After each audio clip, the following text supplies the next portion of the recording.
Well, it doesn't look like much, but here's our base 20 hours after the first application of the Celluclay.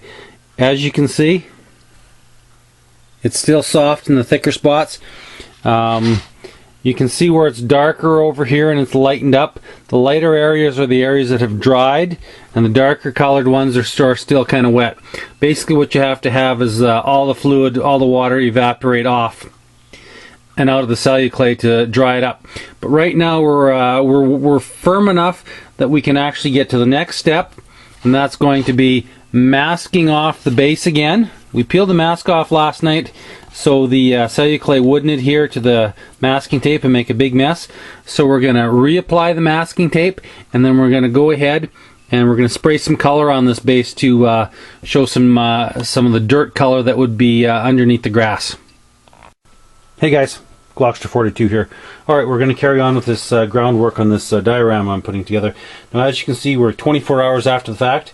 It's fairly dry, it's almost completely dry, but these thicker areas here where I've got it built up behind the gun spades, still a little soft. That's fine and dandy. It's dried fairly well. One little section over here decided to peel up. That happens once in a while with Celluclay when you're putting it over a varnished or polyurethane base. That's fine. You just glue it back down and it'll be fine. So the next step you want to do is we're going to paint this. Now in the past I have actually put color tempera paints into the paper mache. You know what? You can do it. It gives a little bit of tint, but the color is so washed out and so gray and so pale, it's really not worth the paint. You're better off just to let it dry and then shoot some paint on it. So what we're going to be using here is Tamiya paint. We're going to be using a combination of Tamiya Hull Red, NATO Black, one of my favorite blacks, and this mix is also going to have some NATO Brown. So this is going to be our basic earth tone colors right here. We're going to shoot this, and then we'll highlight it, dry brush it, and maybe shoot a little bit of extra color with the airbrush with some Tamiya Buff. So the numbers to make it a little easier for you guys are Tamiya XF68 NATO Brown, Tamiya XF69 NATO Black, Tamiya XF9 Hull Red, and Tamiya XF57 Buff for the highlights. So these are the colors we're going to shoot, and this will basically be our second step in this ground cover. So as you can see, this is just a simple matter of shooting some paint onto here.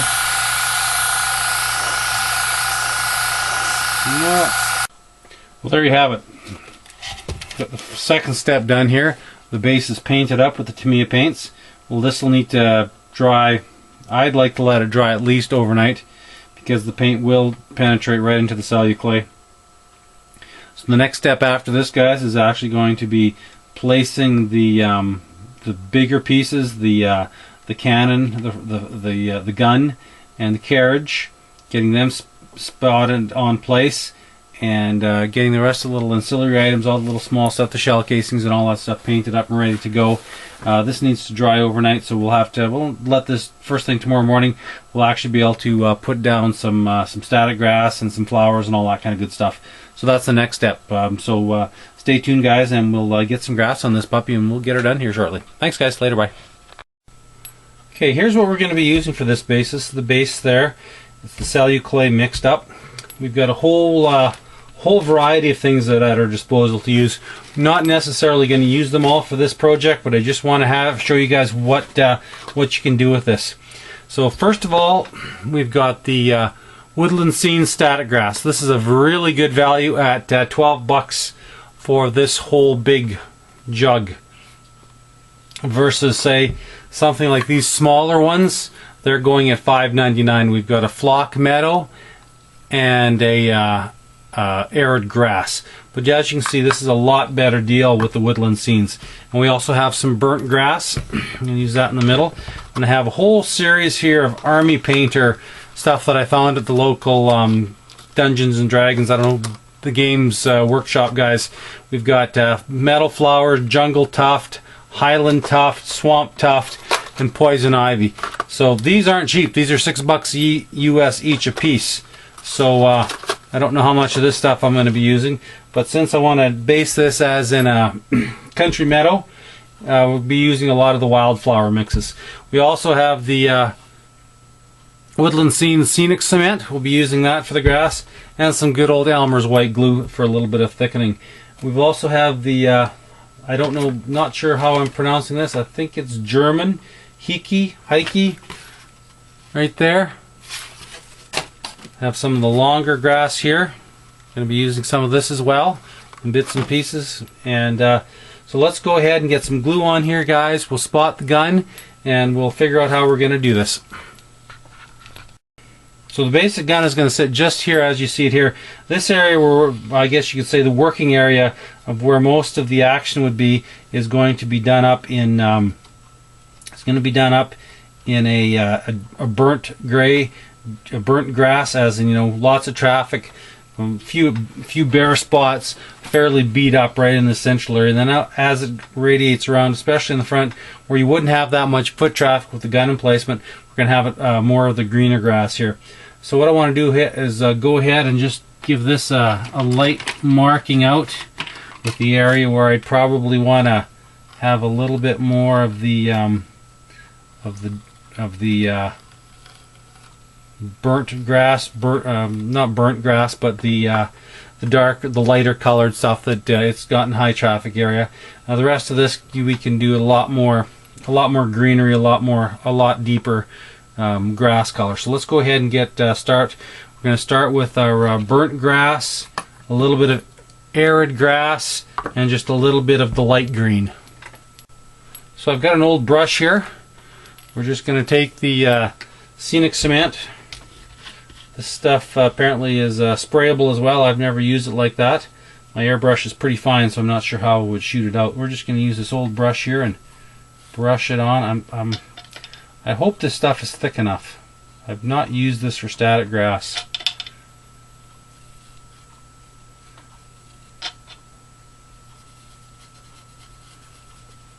So just to thicken this up a bit, because honestly I don't know how well this really thin stuff is going to do. Might do just fine. I'm just going to thicken this up with a little bit of the old standby. This is Elmer's School and Craft glue, which is almost a little bit too thick. It would be nice if we could get something that's, say, a little bit more halfway in the middle between this really thin stuff and the Elmer's. Now, of course, you could easily just take this and decant some of this and put it into another and mix it off. Would be easy enough to do. Now you can see that I drew it out as in a solid line, but you sure don't need to, and you sure don't want to put your grass in a solid line, because let's face it, you know what? It's not necessarily going to be perfect. It's going to be in a general shape. This area definitely where most of the traffic is going to be. Yeah, we can definitely get that almost straight dead grass. But back in here, you know what? You don't need to worry about it so much. Now I'm just basically going to start in one section and work my way around.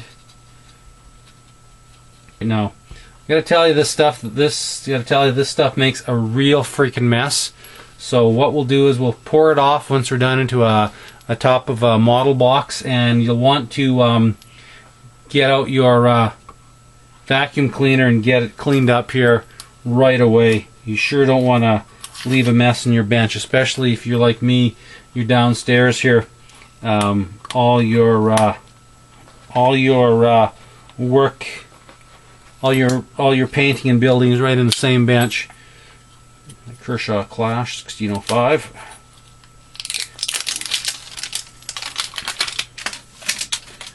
So what we're going to do here now, guys, we're going to start with this stuff, break it up, and then just sprinkle it on. Now they do actually make a little tool. This is static grass that will run a charge through your grass and stand it right up, but I don't have one of those. I'm thinking about finding one.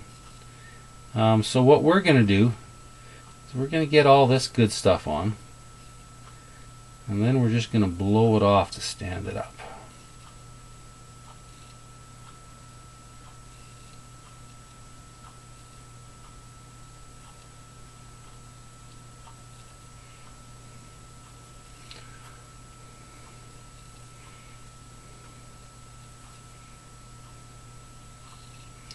Now we will be doing multiple layers of this. This isn't just going to be all done just boom, one shot. We'll be putting this down. We'll be attaching all of the figures, the rest of the models, and then we'll be adding more of this into the corners and whatnot, and all that kind of stuff. Because you go look out in real life, grass is pretty much, especially not so much your lawn, but if you go out into the bush, you go out into the fields, grass is multicolored, especially in pastures like this is representing. It's multiple colored, and it's a little bit of everything. So you want to add, I'm adding, as you can see, 3 different levels of grass color here, and the lightest green is going on the least amount.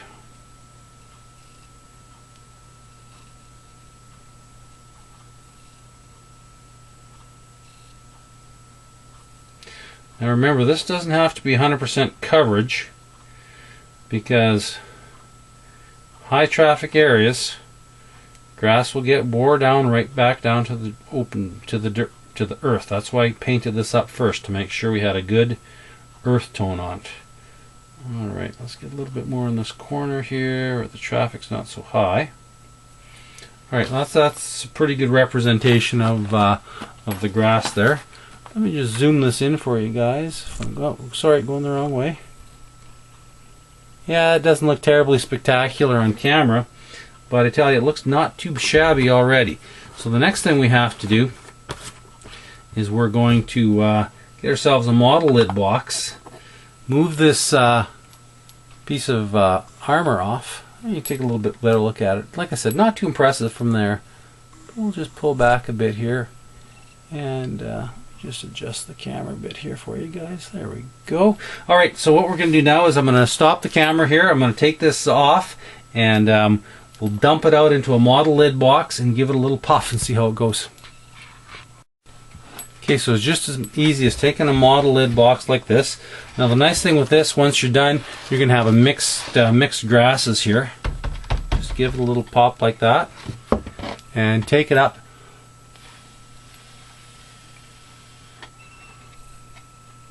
Blow the excess off, and there you go, guys. You've got quite a bit left here now. In here, as you can see, we'll go ahead and you can recycle that. I actually have a separate little container where I have all my multiple colored of grasses. So we've got this area. As you can see, my logic is that okay, this is going to be the prime area where the guys, the soldiers, are going to be walking. Excuse my arm. Are going to be walking, doing their stuff, and all that kind of stuff. Now, would this, in real life, would this carriage be so close? Probably not. But I just wanted to add it for just a sense of space and dimension. All right. Now let's go ahead and let's add a little bit more. The larger pieces of grass are going to be put near the end. So we can start just basically placing what the rest of the coloring is probably going to be pretty much light green, and burnt grass is going to cover the rest of this base. So I'm going to go ahead and get that ready, guys, and then we'll start placing some of a little bit of tufts. Okay, we've got the whole base pretty much covered in glue. So we're just going to start with the this is the burnt grass. We'll try some of this flock meadow here. It appears to be more of a foam, so I'm not going to use too much of this because it's a really bright, different color. But actually, that's kind of nice. That's not gonna be what at all anything I'm looking for in this diorama. No, that is a no-go for there. That's just a little bit too bright green. That's like, ho, where did that come from? So we'll stick with some of this light green stuff. Now, yes, you put this on fairly thick, but you do get a lot of it back, remember, guys.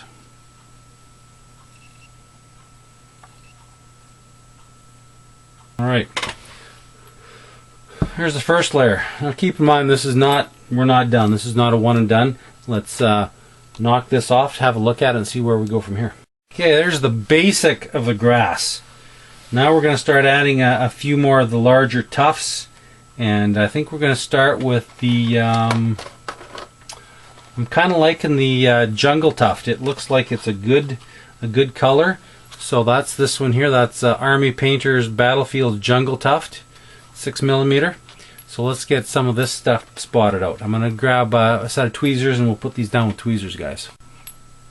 Okay, I like these little tufts. Pretty much got to take them off the set of tweezers. Put them right in place like this. That looks great. Now you don't need a lot of these, but what I do need to see, I got to get rid of this bright green flock. This looks horrible. Yeah, we'll cover that up with some larger tufts. But boy, I like this Army Painter stuff. It's pretty cool. So it comes in a little sheet like this, and then you just kind of pick the tuft out you want with a pair of tweezers, and boom, there's a large tuft right there. A little bit more than I wanted, but you know what? I can set that right along the edge of the gun there, glue it on, and it's gonna look the bomb, man. Okay, there you have it, guys. Now I know this is coming up pretty doggone gray looking on my monitor, so I'm not sure how this is going to play back on video. It looks pretty harsh, brown and tan and gray, but up close and personal it looks pretty darn natural. What I'm seeing on my monitor, just it looks like it's on a sand background.